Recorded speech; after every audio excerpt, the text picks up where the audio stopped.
Good deal, man. Well, yeah, to kick things off, I start with the same boring ass question every time. Okay.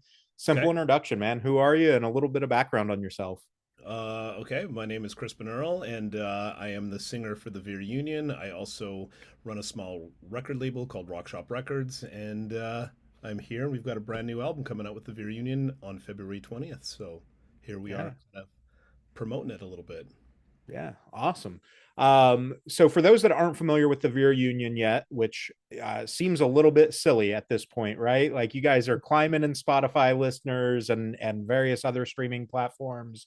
You've made waves on Billboard and it seems like the momentum is really behind you, especially post COVID. How are you guys feeling about what's been going on? I feel good. I mean, the quickest way I can sum it up is like this. Um, I've been at this a minute now, and most of the people that I started out doing music at the same time that were around me, none of them are doing music still. Yeah. So the best way I can put it is I'm just glad to still be doing it. And even more importantly, I'm glad that there's enough of an audience out there that still wants to hear what we're doing that it allows me to continue to do it. So that's probably the short answer for you. Yeah. Yeah, I think that's perfect because it does seem like you know, we're far enough removed from COVID, but still close enough to it to like see that ripple effect that happened, right? Yeah. And it looks to me as someone that's on this side of the industry, Yeah. that a lot of bands didn't know how to cope with what happened during COVID and the slowdown of the industry and things like that. Yeah. And to your point, a lot of for whatever reason, a lot of bands kind of Folded. took hiatus, folded, Yeah. yeah, whatever during that time.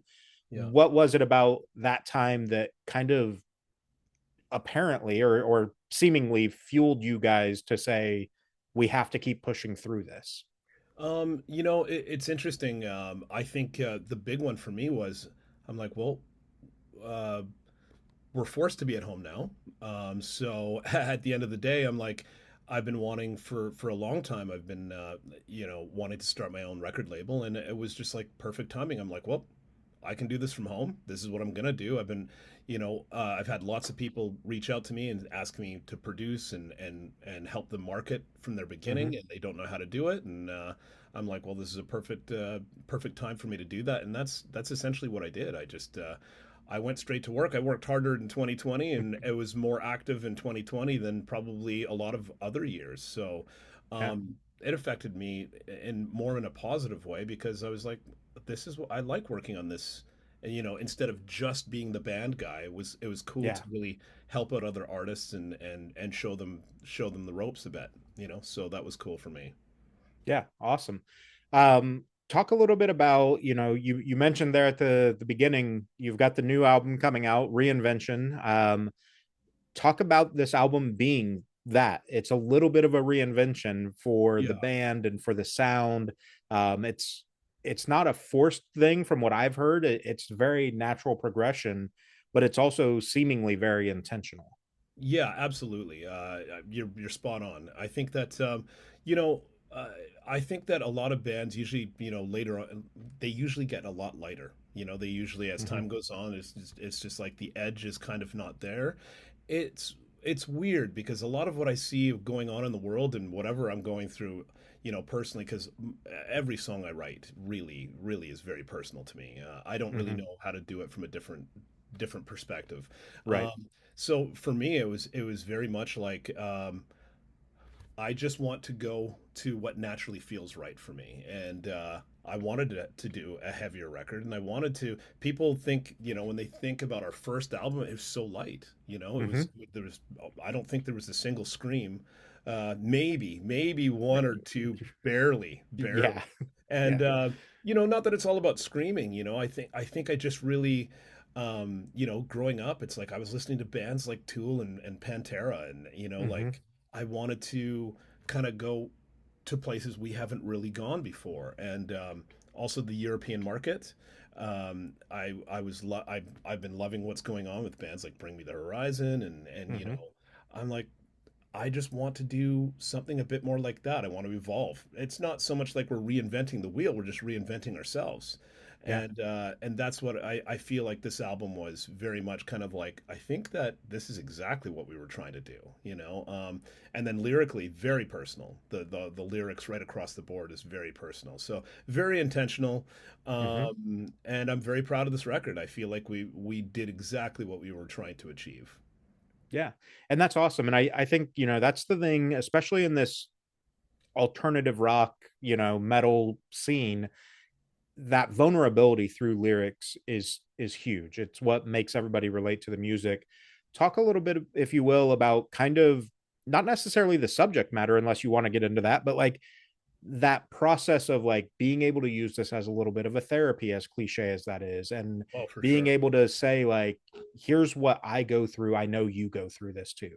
Yeah, well, I'll be honest. I'll start off with um, I was about to say one of my favorite songs, but I think I would probably say that about every single song. Right. If I'm to be honest. So, but one of the first songs that I started working on for this record was "Meet Your Maker," and I remember watching on Netflix. To be honest, there was a show called Bad Surgeon. I don't know if you've Uh-huh. ever. I watched that show and it gave me chills. I was like, I can't believe that there's a human being, or how many human beings that are as terrible as this guy. Yeah. And it just struck a chord in me. And I literally watched the show and sat there in awe, almost in tears for some of the people that that guy, you know, destroyed. Yeah. And I sat down and that's what came out of me right away. I was like, that guy needs to meet his maker because he is a, he's a piece of shit. And Hmm.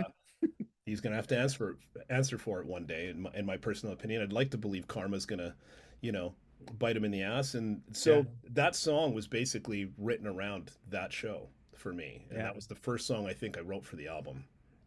Yeah. And for you, like being able to release through music like that, Mm. what's that kind of do for your mentality? Because again, the alternative metal and rock space, there's so much openness about mental health and like the Mm. struggles and paths that we all take. Do you find that being able to like materialize it into song is a way to get it out of your head so that it Oh, doesn't absolutely. doesn't eat at you type thing? 100%, 100%. I've even started, realizing, uh, kind of a segue here, but in the last couple of weeks, I've been moving, and so I haven't been able to get to the studio as much as I'd like to, and I'm starting to feel all this frustration. I'm Mm, just like, what is wrong? Why do I feel so frustrated? And it's just because I need. Some people write a diary. Well, our mm-hmm. music, as I think as songwriters, is our diary, and I feel like without doing that, without I start to go crazy. Literally, Yeah. I'm just so stuck in my own head. That's why I'm in the studio probably more than I am anywhere else in my life. It's Right. just it's the and if I don't get that, I don't get that therapy, and then this starts to go not a good place. Yeah. Yeah. And So I think it's funny because like to outsiders, quote unquote, for lack of yeah, a better term, yeah, whatever, for outsiders of this part of the scene, like yeah, they view it as so much of a, oh, he's just angry, they're yelling about nothing, like I don't get why people want to be violent or whatever. And it's like, right. pause, like let's actually listen to what's being said because Yeah, it's so much more exactly. vulnerable than what it actually sounds 100%. like. 100%. Yeah, like I think about specifically there's uh, like I got engaged a couple of years ago, um, and me and my fiance we've been through Yeah. tons of ups and downs in a real relationship. You have to really start to learn to understand that it's much different than when you're just dating when you're younger. Right. When you're really like, let's give this a go. Let's actually go through it. And when you're, instead of trying to change somebody, going, okay, you're like this and I'm like this, how do we make this work? Well, some of those ups and downs uh, can be catastrophic. And Hmm. funny enough, one of the biggest fights we ever had, I was just like, I don't know if we're going to get through this. And now we're the best we've ever been because we did get through to the Yeah. other side and started listening to one another. And that's when I wrote "Caught in the Crossfire." That's what that song is about. It was about the biggest fight we ever had. And then I started to be a little bit more vulnerable. And then I realized, okay, this person's really sunk their teeth into me. Like, and then I wrote "Sunk Your Teeth In." Yeah. Everything is just as it's as real as it possibly gets, you know. Yeah.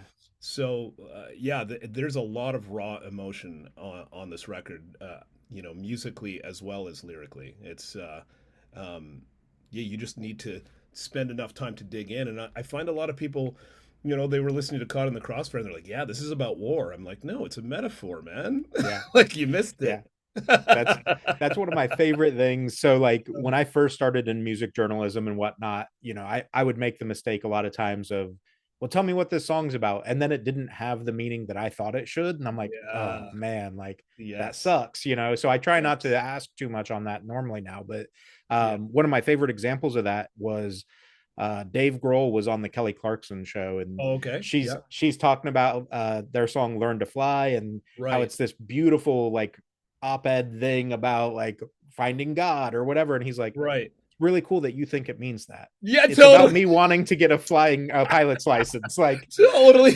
I wanted to learn how to fly. Yeah, it's like, right. Yeah, that's hilarious. Yeah. Yeah. Yeah. Yeah. And like that all being said, I think you're in the same boat as me as far as this goes too. Like the reason I don't typically like dive into that side of the content, like tell me Mhm. exactly what this is about, Yeah. is I don't want to strip that away from anybody. If Yeah, that's somebody true. has made that connection that like, oh, this is about a relationship and it Totally. helps them get through it, fuck it. Let them have that moment. Absolutely. Absolutely. There's there's no question. And you know, for me, I think when I'm also reading back to my lyrics, I try to look at it as a different at a Mm-hmm. you know, from a different angle, not from the perspective that I wrote it in, going, "Oh, Yeah. it could also be this." I'm like, which is cool. And Yeah. you know, but you know, as the writer, you know, if somebody wants to know really why something For happened, sure. you know, I like to let them know and take it or Yeah. leave it, you know. Yeah, for sure. So, And I'll paraphrase it, but I think it's Dave Grohl that made this quote as well. That the one of the things he loves about being a songwriter is writing a song for yourself. It has one true meaning, but the yeah. second you release it to the world, it means a million different things to a million different Absolutely. people. It's And true. like it's just the 100%. beauty of art, right? I agree. 100%. Yeah. Yeah. Yeah. So let's dive into the record a little bit. You've touched on a couple songs. Um, like I said earlier, you've had some success with Billboard and other things in the past. Obviously, you don't want to go into this with any like benchmark expectations that in the past we've done this, so it has to do that good. What Right. is kind of your measure for this, because it is that reinvention? Where do you say this is successful? Is it just simply the release of the album? I think where it's successful is when you're changing your sound a little bit and your core fans come in and they say we love it. And then you've got new fans coming in saying we love it. It's like we succeeded. That Yeah. it's literally that simple to me. You know, a long time ago, uh, I feel like for uh, when I signed with Universal, I think it was in like 2008, 2009. Then right after that, we signed another record deal, and then another record deal, and every single time, every label person and every manager that we had along the way all said the same thing: if this song doesn't fly, it's over. And then Yeah. and then now I'm sitting here at this point in my career going, still here. They're not. Yeah. A lot of Yeah. them are not working in the industry anymore, and it's kind of like, are you sure that you had that right?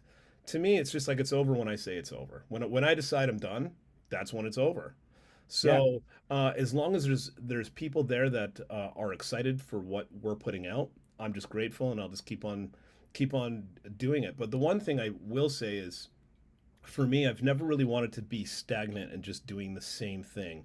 I want to, you know, there's always going to be a sound because every artist has their sound. Right. So you either love that sound or maybe you hate that sound, or, you know, you could take it or leave it. But for me, I always want to evolve and try things that we haven't tried in the past. And I definitely would say that even though steadily we've been getting a bit heavier as a band, I would Hmm. definitely say this is emotionally and sonically probably the heaviest record we've ever put out. Yeah. And we'll touch on this quickly because we don't have to get into the dirty backdoor industry part of things, but like Yeah. talk a little bit about the major label versus your more independent or niche labels, and like Yeah. the difference in we believe in you as a band versus we think we can make money off you. Yeah, well, I'll just tell you straight up, most labels are very much there's like 95% of labels are like we just want to make money off of you. Yeah. So really most of them are kind of the same.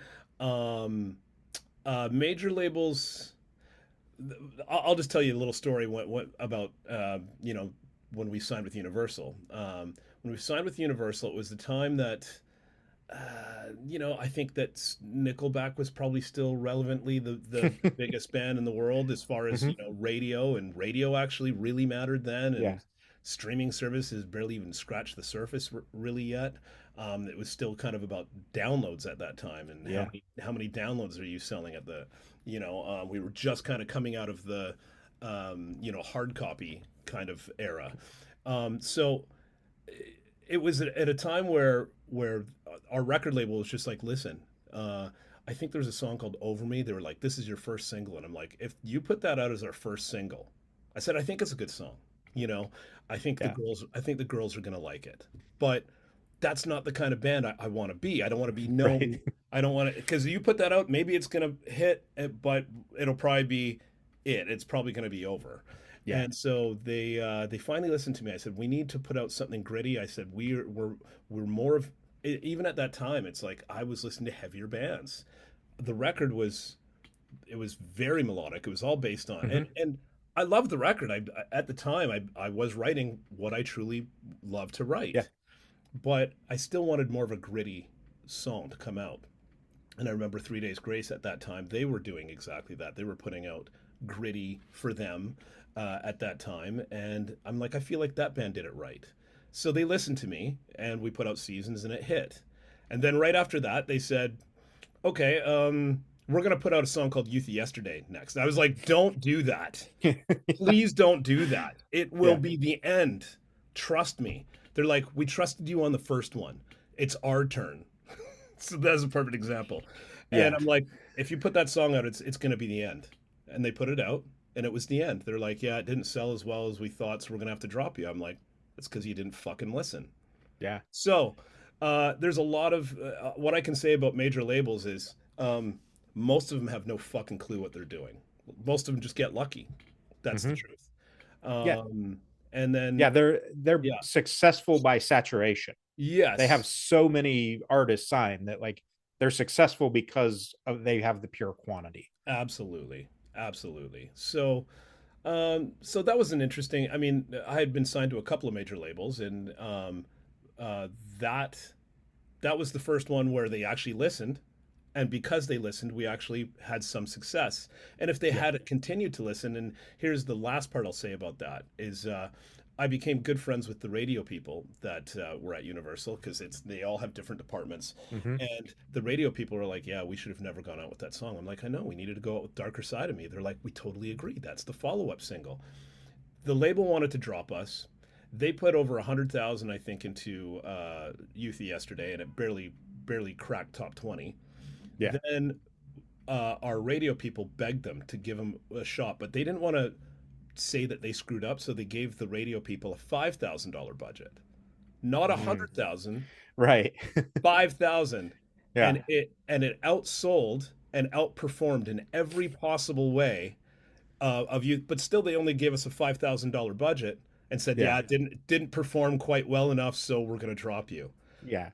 It had like a 20x ROI, but that's still Yeah, not big enough, you know? exactly, Yeah. exactly. So that, it's interesting just how things. And then I thought, okay, well, maybe an indie will be better, and hmm, Yeah. there's That comes pros and down, cons. right. Yeah. It comes down to resources and stuff at that point. Yeah, And 100%. I do think, again, from the perception of my side of the industry on the Yeah, journalist side and whatnot, I think there's a lot more nimbleness with the indie labels and the smaller labels, the ones that can be a little more niche. They're a little quicker to adjust, yeah, whereas your majors, Sony, Universal, whoever, yeah, we said it was going to work and this is what we're like, period.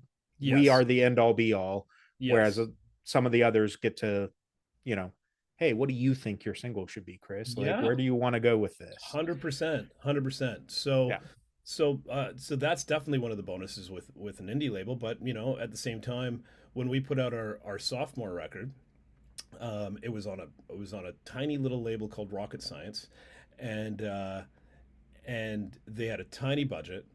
We still went number one on Octane, which was at that time was a big deal. Hmm. It still is a big deal, but for us, we were like, oh, this is great. But no other radio stations were really picking it up for the most part, and that's Yeah. because of the fact that there was no money. And then you start to really kind of go, oh, what is going on with this industry? It's not really just about, hey, your song is really good, let's play it. And so Yeah. once you start to understand this is the way the industry really works, you stop to care. You stop caring. Yeah. And so circling back to your original point is like, so what's success for you? It's like making a great record and people going, that's a great record. That's success to me because Yeah. you can have all the money in the world and you can be big, but it doesn't necessarily mean it was the best record. There's lots of amazing records that have never seen the light of day. Yeah. And that's the truth of the industry. Yeah. 100% agree. And, like for me, I'm based out of Indiana, so not a major market by any means, but like it still kills me when I'll talk to artists and they're like, yeah, the label, said we didn't do well on radio. And it's like, who the fuck's still listening to radio anyway? Totally. Like, what are we talking about? Totally. Yeah. Like, Yeah. your streaming numbers are killing it. You're on, Sirius XM, Octane, wherever, you're killing Totally. it. But Yeah. because you didn't do well with K Rock on terrestrial radio, you're trash. Like, So what? weird. I Yeah. know. It's like when I see these new artists that come out, they're like, yeah, we're going to go really hard for radio. I'm like, Yeah. Pause. don't. No, no. And I feel bad saying that because there's a lot of great people that I met in radio Yeah. when, in the earlier days when radio was everything. There's absolutely no question that it had its time, and there's still a lot of those people still work in radio, and Hmm. bless their soul. Like the fact that they're still working there, that's impressive, because Yeah. I don't know anybody that goes to radio and says, I can't wait to listen to that new song. I just don't literally know anybody. No, especially in today's world where it's all about instant gratification, thanks to social media over the years and everything. So, like, when I'm 40 years old, going to be 41 in April, I remember waiting next to the radio to record a song that I wanted to listen to Totally. because I didn't have an option. Totally. Now it Only goes on my options. Spotify playlist. Like, fuck it. That's the song I want to hear. I'm going to go listen to 100%. that song. I'm not Absolutely. waiting for rotation to come through. Oh my And God. like, Totally. Call in especially and with, request it. yeah, Really? like, yeah, that's just I'm not gonna a wait on thing. hold. No. No. And like, Yeah. even in the major markets, I can't imagine LA, Chicago, New York, wherever, Yeah. that people are literally sitting by the radio like, man, I can't wait for them to play the new Veer Union. Like, oh, here it comes. No, Yeah. it's just not happening, No. No. And again, with all the technology shift and everything, like, Hmm. I can tell you terrestrial radio plays on my car for roughly 7 seconds while my Bluetooth is connecting. And then it's not on anymore. Like, Totally. once Totally. once my Yeah. phone's connected, I'm done. I'm on Spotify, I'm on XM, 100%. I'm on something else. Yeah, 100%. And you know what? They had its time. The radio had its time. Yeah. There's no question. The same way CDs had their time. I Hmm. remember sitting outside of the record store looking at, the new Soundgarden, coming out, and I was like, I can't wait to hold it in my hand, Yeah. and those were amazing times. But it's Yeah. just not now. And I feel like that's what's really interesting about a lot of people still believe in this kind of thing, like, well, I don't know, I just need to get it to blow up on radio, and they don't even have one stream on Spotify, and I'm just like, what are you doing? Like, Yeah. why are you even thinking about radio? The only And people like, that should be thinking about radio is the people that are getting millions and millions of streams, that it's like, well, how do we push through the atmosphere? Go to radio. That's the maybe the and, last thing to do. and Last. honestly, especially in today's age, I think, Yeah. obviously I'm not on that side of the industry or whatever, but like, if you're it's knowing your market, knowing your demographic, right? Like, most of the demographic now is Mhm. on streaming services. The Absolutely. only reason to go to radio is to get an older demographic Absolutely. that doesn't fit into streaming, 100%. or some, whatever artsy fartsy person that, Totally. I analog is still agree. the way. Absolutely. um Fully yeah, agree. Yeah. Yeah. it's crazy. So obviously we know that radio is not the intention with this album. um let's dive into, in the world that we're in now. We both grew up with music videos were a great opportunity. Maybe not so much anymore. Mhm. MTV finally shut down music videos entirely. Mhm. YouTube, yeah, you can still go view them, but like, do people have the attention span for it? Mhm. What's kind of your thought process around the visual art side of creating an album, and doing that next step of production? I actually I may disagree with you a little bit on the video side of things because um, I think one of the biggest problems with streaming, for example, is it shows up in your release radar and you go, I love that song. Then And you then you save never it. go check it out. Yeah. And even if you do go check it out, or you're checking it out because you put it into your playlist. Right. So you really actually don't even know who that artist is. You have no clue. That's one thing that radio had over, over streaming. Mm-hmm. They would be like, "This is the new blah blah blah blah," and you'd be like, "Who's? I want to know who that is because I want to go buy that record." So you'd be able to connect a lot easier. You'd be able to be Yeah. like, I want to go listen to the next, Veer Union. I want to listen to that next single. It's called this. They just said on the radio. On streaming services, it comes on. If for some reason you haven't Shazammed it, you have to only a super fan is going to Shazam it or whatever, Right. and so so really the only way to really connect it is through YouTube, or through Mm-hmm. short videos or reels or TikTok. So I think it's really important, even if their attention span was only for a minute and a half to watch your video on YouTube. Now you're like, oh, that's what the band looks like. I had Yeah. no idea. That minute and a half, now you have a connection with the band. Now you might want to Yeah. go see their live show and you know who you're looking for. So I do think that it's super important. It's not like it was with MTV. It's not the same thing, but it's still Right. just it may be even more relevant because it's the only way that people will ever, you know what I'm saying? Like Yeah. that's the one bonus. That's the only thing I will say. Yeah, no, and I totally agree with you. Like I said, I'm 40. I still love music videos. It just seems Right. like a lot of bands don't want to invest the money because of the attention span, that instant gratification. Yes. Short form content has kind of become king, and I Yes. think there's a lot that can be accomplished through the short form with TikTok and Reels and Absolutely. whatnot. But I guess the old timer in me, the old man yells at cloud in me, is Mhm. saying videos used to be art, and now it's like, Yeah. we're just going to do the performance video of us playing in the studio and we're done. There's And, not the and cinema to it I for a lot totally of bands. agree. And it's difficult because and maybe things are going to start changing, now with AI. I think things are going to start changing, but then all of a sudden that just keeps on dithering down that art Yeah. form. And now, you know, I mean even the music now is being dithered down and everything it's I hate to say it, but in some ways it's becoming blockbuster because it's like Mm-hmm. anybody can do it now. And so it was bad enough that we've oversaturated the market with every artist out there, Yeah. over the last 5 or 10 years because of the digital age. But now, it's like it's the AI takeover. Um, so now I think that, funny enough, what you're saying that you don't like is probably going to be the most it's going to be the most popular things Yeah. because being able to see the stripped down, these guys are just sitting in their jam spot recording a Mm-hmm. terrible video. You're going to be like, oh man, this feels so real Yeah, because it is real because it finally. is Yeah. real. They really couldn't afford to do anything else. So Yeah.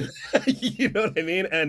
And people are going to probably start to gravitate towards stuff like that. And I don't know, Yeah. part of me kind of feels that's cool because uh, that's what I honestly feel. But I'm Yeah. saying that now, and my mind might change next year. Who knows? Yeah. Well, yeah, who knows, with the way, like you said, AI is structured and kind of ingraining itself in everything. And I mean, it's one of those things, right? It's that catch 22. It's never going to go away. We've already Oh created yeah, it. totally. So like you're not going to reverse time and it go away. So like Yeah. where do we draw the line of, well, how much is acceptable versus we've robbed? Well, as of right now, the line is a dot. That's what I do Yeah. know. You know, so That's fair. we'll see if they start dragging it back. It's hard to say, but Yeah.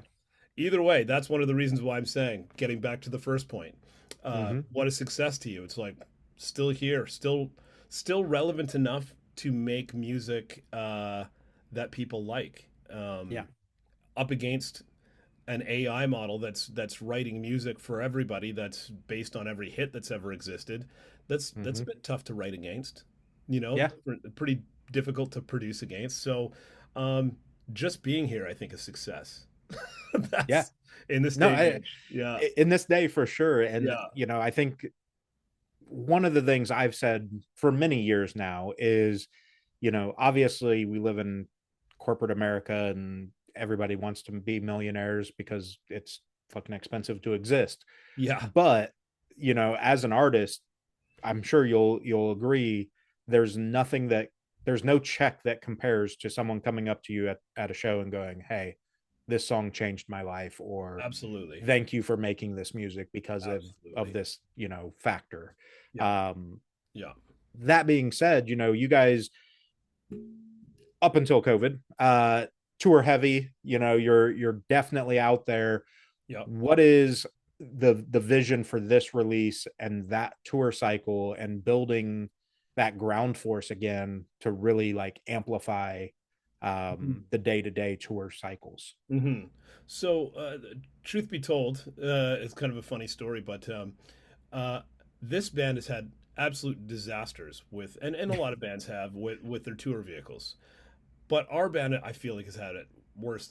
Every tour we've done, we've got a new tour vehicle, which is not cheap, and the No. tour vehicle either doesn't make it home, or when it gets home, it dies the moment it gets home. And we had a very successful last tour, which was it died the second we got home, which is Pull the in the best driveway case and the scenario. engine just dies out. Literally, that literally happened. And so, and it was, I remember we were driving home from Vegas. That was our last show on the last tour, which was in 2022, just after COVID Mm-hmm. opened. We went and did it, and people were still scared to go out. So it was kind of, it was touch and go, some of those shows. Yeah. And so we got home, and the thing was just puttering over the mountains. We are just like, we're not going to make it. We're not going to make it. So truth be told, we might just have to do some kind of fundraiser or something, because it's Yeah. just so expensive. It's Yeah. so expensive, to go on tour. Yeah. People don't realize, they just think, oh, we'll just go out there and make a bunch of money, and it's just like, well, we got to get there first, number one, to be able to even accept a paycheck, Yeah. and that's going to cost thousands and thousands of dollars just. And a lot of people don't realize, as Canadians, it cost us about $10,000 just to get a work visa. So we Yeah. haven't even paid for our work visa. We got to get our tour vehicle, then we got to get our work visa, let alone all the merchandise. It's like you're looking at like $30,000 before you get to your first gig. So we Yeah. don't tour a lot because it's just not cheap. No. And But I think that's something that, I do concert photography, obviously, as a journalist. So yeah, I see the vans and whatnot. And it's funny because like you said, people think, oh, they jump in a van, whatever. Like there's a reason that if you actually go look, they're all like 1998 Dodge 100%. Caravans. Like nobody can Yeah, afford a new enough van. And like exactly. every Yeah, band that I've ever talked to that's been, van touring, yeah, somebody's the designated mechanic. They know just enough 100%. to get, I 100%. can Yeah. band-aid it. We'll get to the next show. Absolutely, yeah, and Yeah. I'll never forget our first show on the last tour. We spent all this money. We renovated our RV, and we were like, okay, no hotels, so that will offset the cost of being able to go in an RV, but at least we Mm-hmm. have a bunk. And so we go across the border, and we literally are going across the border. We get across the border, start pulling in, and we start going down a small hill. Pushed on the brakes, nothing, Nothing. nothing, just Oh, nothing there. We're literally going down in an RV. yeah. We're like, we haven't even. We just crossed the border. Here's Yeah, Vancouver. Here's the border. Cross the border. No brakes. We're like, here we go. Now yeah, we're gonna have to get this towed. And just like I said, we spent all that money just to get to that point. We'd spent yeah, 4 weeks preparing, with rehearsals and everybody getting everything into the RV ready to go. It's a lot of preparation, and yeah, get we get to not even to the first gig. We were yeah. It was only a 2 or 3. I think we were playing in Seattle. It was like a 2 hour drive. We didn't even make it to Seattle. We had to get the Jeez. thing towed Yeah, and go with the other band. That luckily there was another band from Vancouver that was going with us, and we yeah. drove with them to the first gig. Absolute Nuts. nightmare. Never Yeah, ends. nuts. And there's Yeah, nothing more terrifying than pushing on the brakes and nothing happening. 100%. Especially when you've got that much weight. It's not like we were in Yeah, just a little van. We were in a bus with a trailer on the back of it. yeah, And it was like, okay, this is it. yeah, yeah. Because You just there's sit also there and go, six lives on board and everything, 100%. like, yeah, 100%. So, as much as I love touring, the stress of that. right. This is why we don't tour very often. Yeah, But I'm not saying that we don't want to. Getting all the way back to your first question, yeah, we yeah, do definitely want to tour, and we are planning on trying to get back out, but we might have to do some kind of hey, crowdfunder to yeah, GoFundMe works wonders, yeah, man. yeah, totally. And So I think that's yeah, probably a misconception too. I knew it because I've talked to several Canadian artists, but like I think the misconception for a lot of American fans is probably that, oh, it's just Canada, they're allowed to just come across the border with their passports or whatever. yeah, no, No, no, if you're coming over to make money, you have to claim all your stuff as you come yeah. across the border. You Oh, have it's a to nightmare.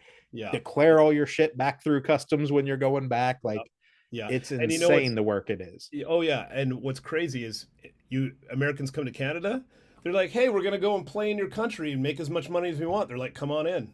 Yeah, Americans are allowed to come in and take, and it makes no sense. yeah, But and that's probably where the misconception is that yeah, like American bands don't need a work visa to come no, over to Canada and do whatever yeah, they want for yeah, virtually as long as they want, yeah, it's because there's no crazy. real restrictions on that. Yeah, Yeah, it's nuts. Like it doesn't make any I, sense.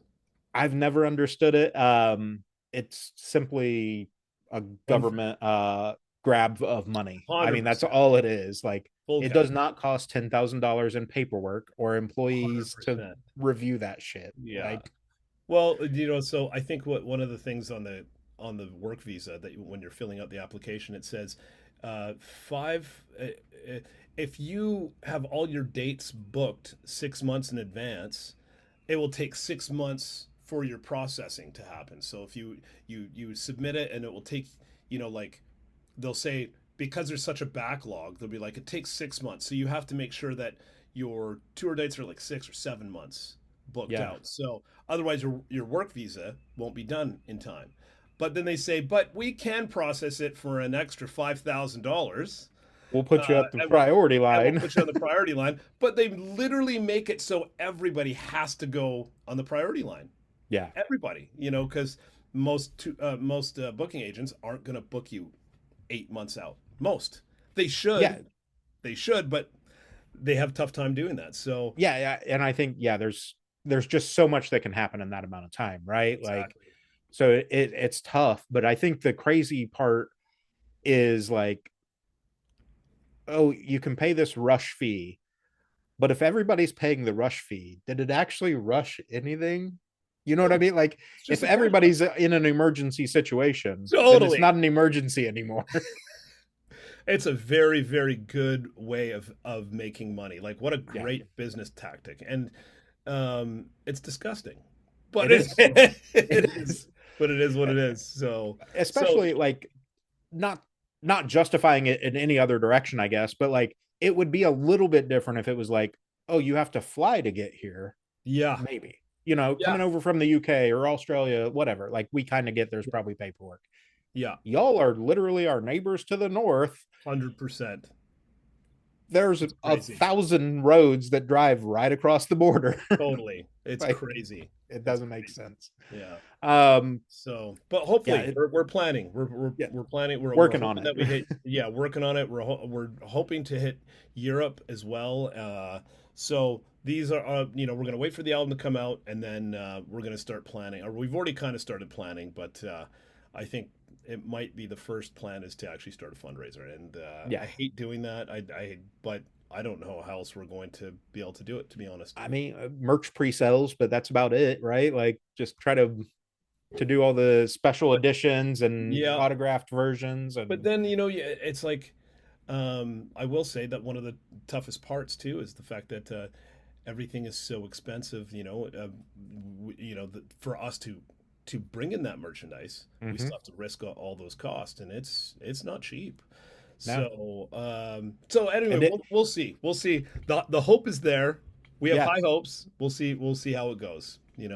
is it is it cheaper for you, ironically, probably, is it cheaper for you to go to the UK than it is to come into the US? Probably yes. In Right. some ways it is.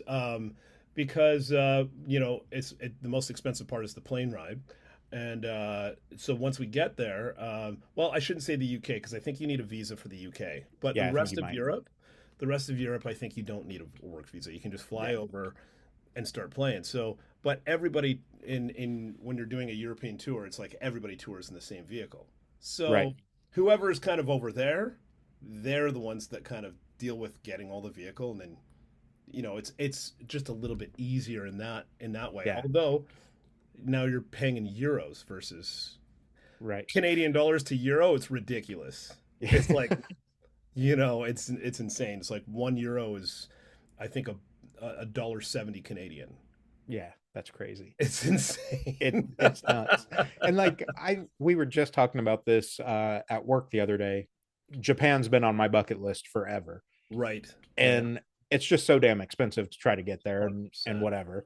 But Yeah. we were joking. I was like, plus, like, I like to eat fast food from time to time. I don't want to spend 4,000 yen on a cheeseburger. And they're like, 4,000 yen. And I'm like, dude, the exchange rate is so fucking stupid. It's really only like $8. But Yeah. over there, Yeah. it's like 4,000 of their dollars. Yeah. Is it It's that bad? I didn't know. I didn't know that. I don't know if it's quite that extreme, but Oh, okay. it's pretty bad. Wow. That's It crazy. it is. It's nuts. But um, so yeah, we've kind of touched on a little bit of everything Yeah. with reinvention Yeah. and this next phase for you. Hmm. Let's as we kind of transition to the end here, let's talk about the very real feeling that you've got a new body of work coming out. Do you, as you plan like the live show or even just in your mentality, I guess, does any of your previous work start to lose that meaning because you've grown and separated from it? Or with the way that you write, is everything still connected? I think it's all still connected because it's all um, everything. You have nostalgia even listening to your own music because Mm-hmm. you remember the time when you were performing that song, or the nostalgia is obviously going to be a little bit different from me when it comes to my own music. But I think Right. every piece of art that's been created has it's got a time code that's been stamped into it, and um, I'm proud of all those times. I think. When I think about my life and I think about all the ups and downs that I've been through, I'm just like, and the fact that I'm still here and I'm still doing it, I've lived. And so I'm proud of every single one of those pieces of art. And so they're Yeah. all relevant to me for sure. Yeah. Yeah. That's awesome. I've often said that I view albums especially, but uh songs even, as like signposts or like postcards along the way. Absolutely. If you had to pick five of your songs, including Reinvention, but pick five of your songs as the most important signposts along your journey, what Hmm. would those be? Oh, that's a good question. Well, Seasons definitely is going to be one because I don't know if I would have been able to enter the next door of my life without that song having the success that it did. Um, definitely, definitely living not alive would be another one. And then off of our album Manifestations, I'd probably say Standing My Ground because I really connect with that one in that in that way. Off of this album, what would be the big one off of this album for me? Uh, no one's heard it yet, but there's a song called Dying Light, and I really, really very much connect with that one. That's four, right? Is there one Hmm. more? Yep. I know I'm missing. Well, Bitter End really was it did because of the success of that song, and it's especially an amazing time in my life. It's where I literally lost my record deal. I'm like, it's over. Hmm. This is it. I have no future in music. That's what I believed, and that's what I've been told by everybody, every manager, every label. Right. And so I said, well, I'm going to fight till the bitter end. I wrote the song exactly how I felt, and it's still to this day probably the biggest song I've ever written.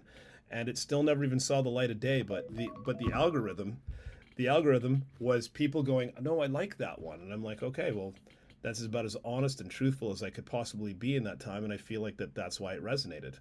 Yeah. So um, I would say that those are the five off the top of my head.